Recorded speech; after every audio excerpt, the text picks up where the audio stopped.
transfer pricing legislation in India is more than 2 decades old, and the law has matured over the years to include international best practices like advanced pricing agreements, safe harbor regime, etc.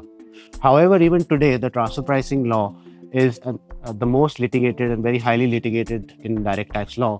And therefore, there are certain changes which are required to be done both in law and practice, which would lead to more certainty for taxpayers.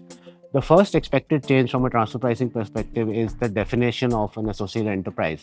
So, recently, under the Income Tax Act 2025, the definition of associated enterprise has been potentially expanded and has led to some ambiguity.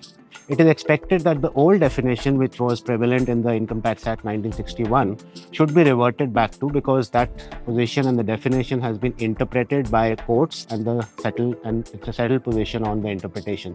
So that's the first expectation.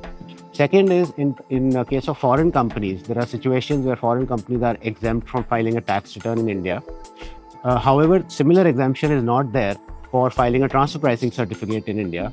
And to marry the two, it's hoped or it's asked that the transfer pricing certification should also be dispensed for such foreign companies which are not required to file the tax return in India.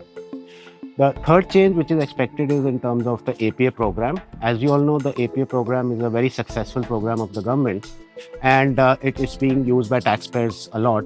However, there are certain changes which are required in the APA scheme or framework. The first change relates to refund of withholding taxes of a foreign company. So if there's an Indian company's APA which is being finalized, let's say for service fee payment or royalty payments, and the amount is reduced, there is the Indian company offers or gets a deduction of a reduced amount. However, the foreign company has no corresponding provision to reduce the income and get a refund of the withholding taxes, which leads to more withholding taxes in India. That's one. Second is in terms of levy of interest on incomes determined in an APA. So today the law states that interest would be paid on any additional income determined at the end of the APA. However, the time taken to close an APA has multiple factors around it, and a taxpayer cannot estimate what income would be finally determined. So therefore, it's asked that there should not be any levy of interest in case of additional income determined at the end of an APA. The third ask from an APA point of view is a speedier or quicker resolution and closure of APAs. So it's suggested that for routine APAs which are on cost plus, quantitative frameworks could be used based on financial parameters, and such routine cases can be closed sooner so that the APA pipeline is not clogged. Similarly, it's hoped that competent authority meetings with various countries would happen more often so that bilateral APA closures are faster and speedier. And the last point is on the safe harbor regime.